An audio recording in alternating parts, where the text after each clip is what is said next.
Hi guys, I'm back and I've been asked by quite a few people to do a video on the coronavirus. I'm going to give you my opinion on it. They really don't know a tremendous amount about this virus yet, but what you need to know is that coronaviruses in general are very common. So there's many different types of coronavirus.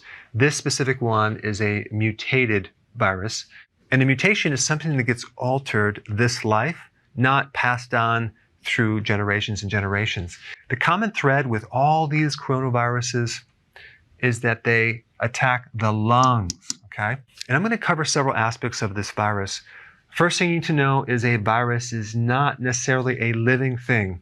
It cannot reproduce without hijacking your own cells. So it leaches or hijacks your DNA machinery from your cell, and then it turns on a little copy machine and it starts reproducing like crazy. So that's what it does. So a virus is like a parasite. And what I mean by a parasite is it takes something from you, but it doesn't give anything back. So it's kind of like a criminal. Now with the good bacteria that lives in your digestive system, you give them a home, you give them food, but they give you vitamins, they give you certain compounds that are beneficial for your immune system. So they're exchanging good things with you, but these viruses just don't do that. Now, the other point I want to bring up is the topic on glucose, sugar. The flu virus infection depends on cellular glucose. There's a really interesting research study, I'm going to put it down below. They found that when you increase glucose, you increase the flu infection rate.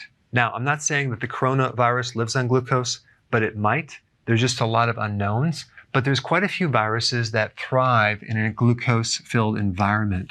So what would be the opposite fuel of glucose? Fat fuel or ketones, right? So ketones are really beneficial to support a healthy immune system. Now, when you combine fasting, you can actually put your body in autophagy. And one of the purposes of autophagy, which goes beyond just recycling damaged protein, is cleaning up microbes, bacteria, viruses, parasites from your body. So fasting is very, very beneficial. Also, when you do prolonged fasting, you can increase stem cells for the immune system and basically grow a new immune system, as well as strengthen your immune system too. Unfortunately, right now, the news is blowing this up all over the place. Okay, it's not just on TV, it's on the internet, it's all over the place. So they're putting out this serious epidemic threat to society, or it might even turn into a pandemic event. An example of an epidemic would be some sudden spike in a virus throughout the country. Pandemic is more a worldwide spread event. Now, I did two different videos, okay, that I'm going to put a link down below. One on the bubonic plague, which is in 1840, if I'm not mistaken. And the other one is the Spanish flu, which was also a pandemic event in 1918. And I want to summarize those two events and tell you what really happened. Because the way that they're projecting this thing is that this virus just floats around and infects everyone and kills everyone. But that's not the whole story. Let's first talk about the bubonic plague, or the Black Plague.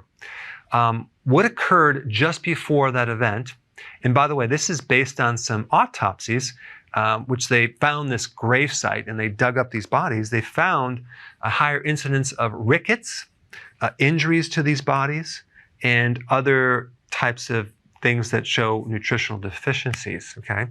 So there was a war involved, which I'll come back to in a second.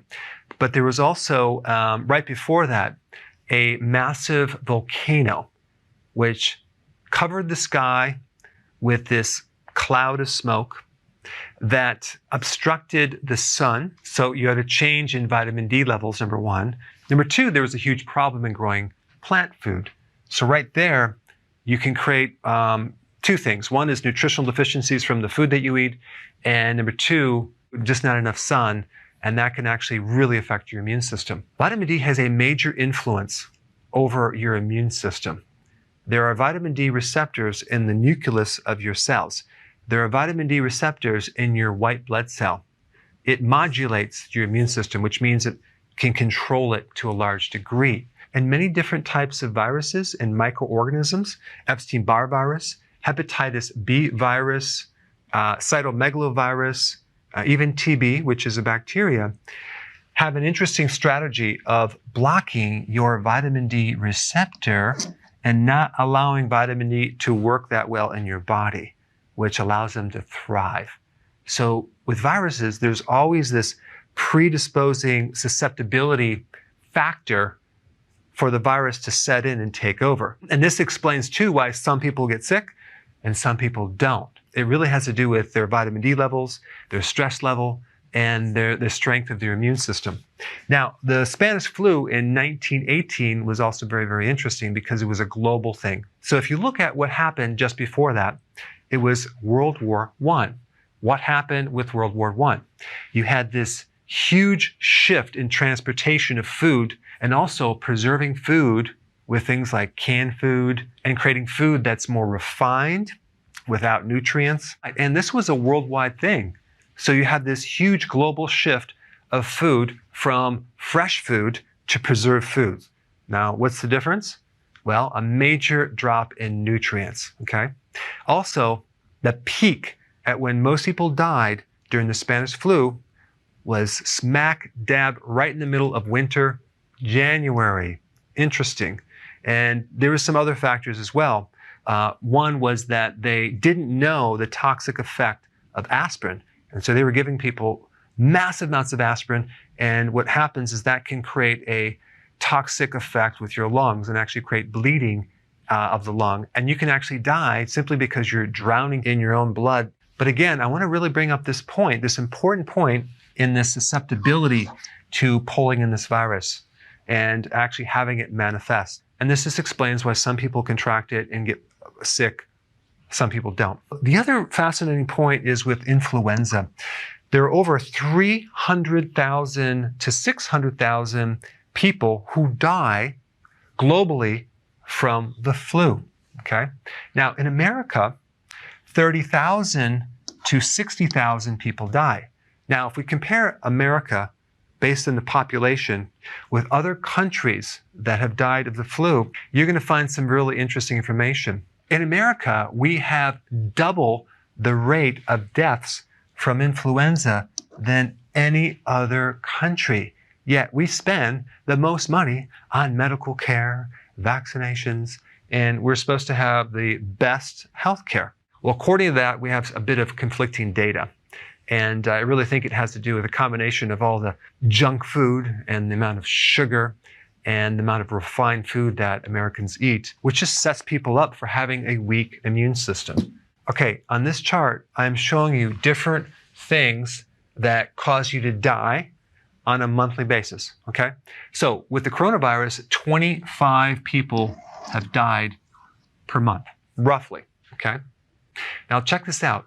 Aspirin, 250 people a month die from aspirin. That's 10 times the amount of coronavirus. Look at iatrogenic deaths, 20,000.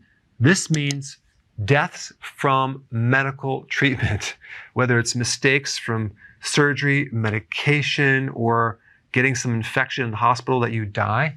20,000 people a month die from this. And this is just in the United States. And these other ones are global, okay?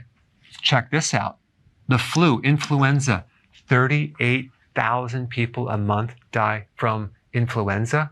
Look, compare this to the coronavirus. It doesn't even compare. But the news is blowing this so far out of proportion. Why don't they talk about this, or even that? Look at this, HIV virus, 49,000 people a month die from HIV. That's a little more than this, isn't it?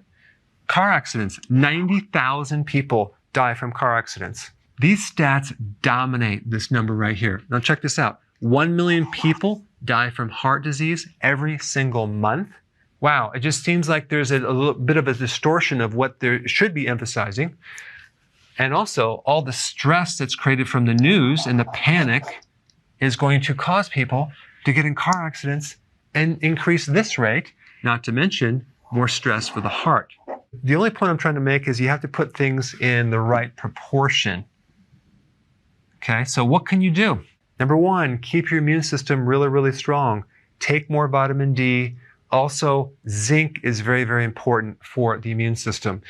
If you're in an area that's vulnerable to viruses, wear a mask, wash your hands, limit the exposure. Next thing I would do is I would get on a healthy keto plan, nutrient-dense foods. I would do fasting. That would be very, very important. And the last thing, limit the amount of news that you watch that keeps your adrenals so revved up and stressed, so that way you can keep your stress at a good level. Thanks for watching.